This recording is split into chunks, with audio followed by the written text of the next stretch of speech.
The world does not reward good intentions. It rewards results. You can pray, meditate, reflect, and seek divine guidance endlessly, yet if you do not move, if you do not act, the universe remains indifferent. Waiting for perfect timing, for spiritual alignment, for the right moment, is a luxury reserved for those who cannot command their own destiny. The truly ambitious know a different truth. Action precedes blessing. Conquest precedes devotion. History is full of men who acted first and justified later. Their prayers were not the start of their journey, they were the punctuation after the statement of power had been made. You don't kneel while the battlefield waits. You act, you fight, you conquer, then you pause to acknowledge that the path was never yours alone to command. Faith without execution is a lullaby for the timid. Ambition without action is vanity. To pray first, while opportunity passes, is to waste both time and potential. The path of the relentless is clear. Conquer now, and let God understand your ambition in progress. Because the world bends to results, and history remembers the doer, not the dreamer.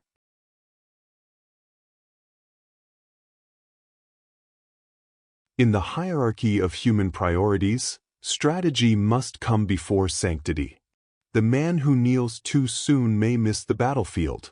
Prayer, reflection, meditation, these are powerful acts, but they are powerless without motion. The world rewards execution, not intention. To delay strategy in the name of spiritual preparation is to mistake stillness for strength. Even the prophets moved. Moses didn't pray for the sea to part forever. He raised his staff while walking toward it.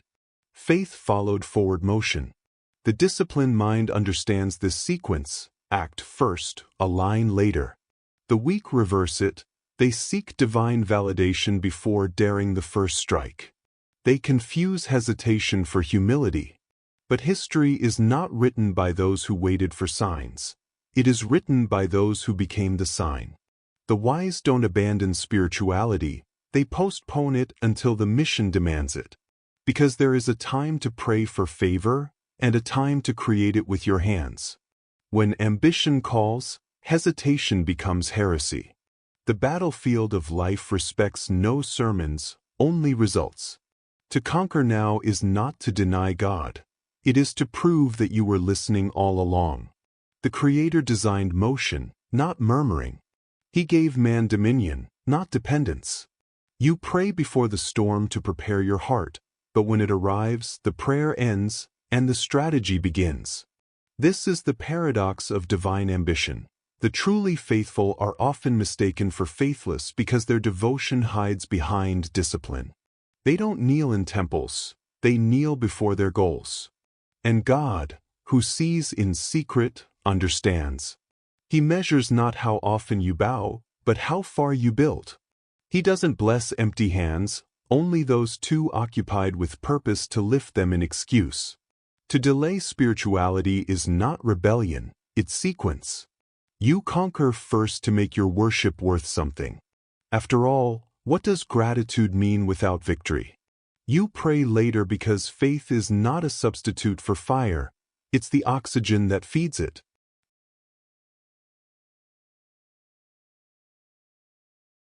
Ambition, when stripped of vanity and clothed in purpose, is not sin, it is divine architecture in motion. It is the silent signature of God etched into human will. The timid misinterpret it as greed, the wise recognize it as guidance. Every great move in history began not with a prayer, but with a push, a fire that refused to be contained.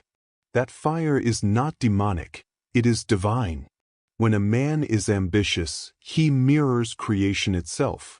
God did not meditate the universe into existence. He spoke it and then set it in motion.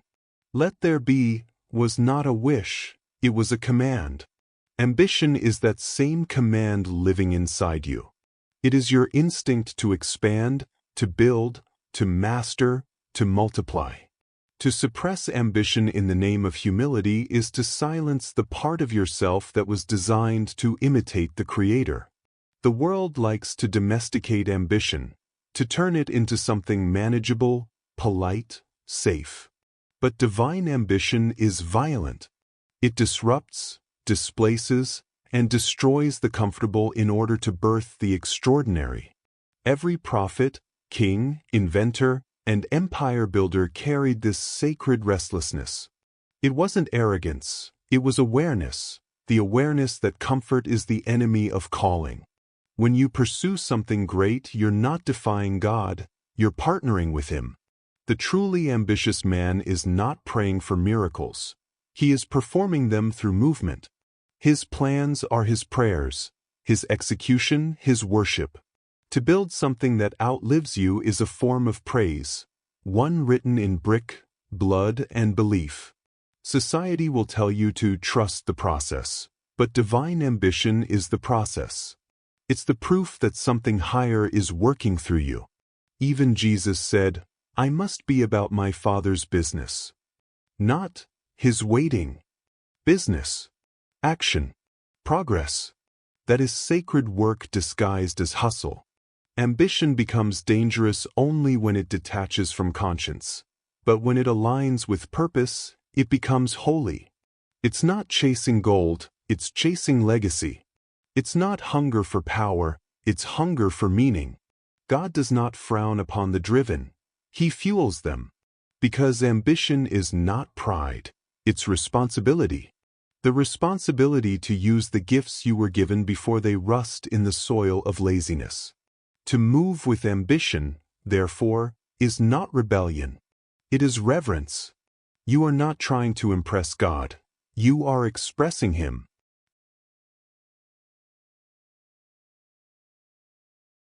In the quiet mathematics of the universe, effort is noble, but outcome is sacred. God does not grade you for trying. He grades you for transforming. The parable of the talents was not about intention. It was about multiplication. The servant who buried his gift was not forgiven for playing it safe. He was condemned for producing nothing. In divine law, results are the only evidence of faith. You can pray 1,000 times, but if nothing moves, heaven takes silence as your report card. The truth most people can't swallow is this: God respects execution more than excuses. He designed the world to respond to action, not apology. Seeds that are never planted, ships that never sail, and dreams that never materialize are not neutral, they're wasted blueprints of divine potential. The universe rewards completion. Not wishes. Not emotion. Completion. When you act, you validate creation. When you hesitate, you insult it. That's why those who produce results, whether saints or sinners, are often elevated by the same laws. God's justice is not sentimental, it is systematic. Rain falls on both the righteous and the wicked, but only those who plant reap the harvest. Religious passivity has tricked people into believing that obedience is enough. But obedience without outcome is disobedience disguised as humility. The man who kneels all day but builds nothing has misunderstood devotion. Prayer is not meant to replace motion, it is meant to direct it.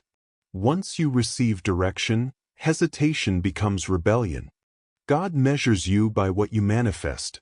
You say you have faith? Show me the fruit. You say you trust divine timing? Then act as though time is divine, valuable, fleeting, non-renewable.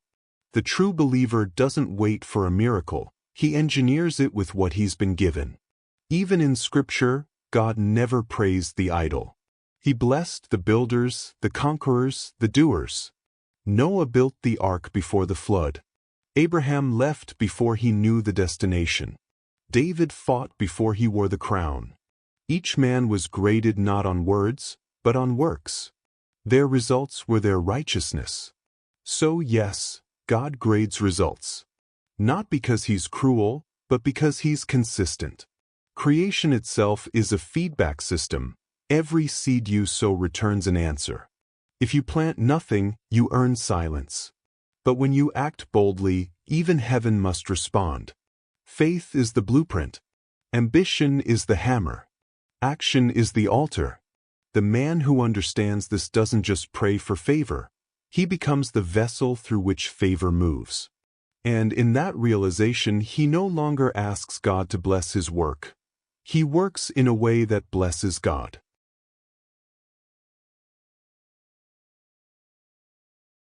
History remembers the Crusaders not for their prayers, but for their conquest. Before they built cathedrals, they built kingdoms. Before they sang hymns, they drew maps. The lesson is not in their violence, it's in their sequence. They conquered first, then worshipped. They secured power before they sought purification. Because even faith needs a foundation strong enough to sustain it. The Crusaders understood something modern minds have forgotten.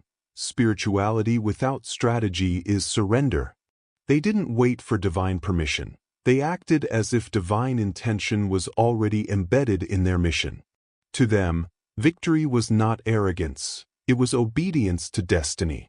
Only after the empires were established did they kneel, not out of guilt, but out of gratitude.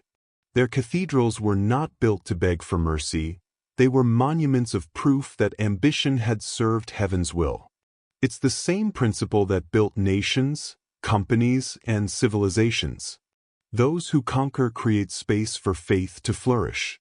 Those who hesitate build temples to those who didn't. Even God's chosen men, from David to Solomon, ruled before they preached. They understood that authority amplifies morality. Without power, even truth struggles to be heard. The Crusaders' story isn't a call to blind aggression, it's a parable about order. Conquer first, sanctify later. Power gives your prayer a platform. Purpose gives your faith precision. They built empires first because you can't worship freely in a land you don't control.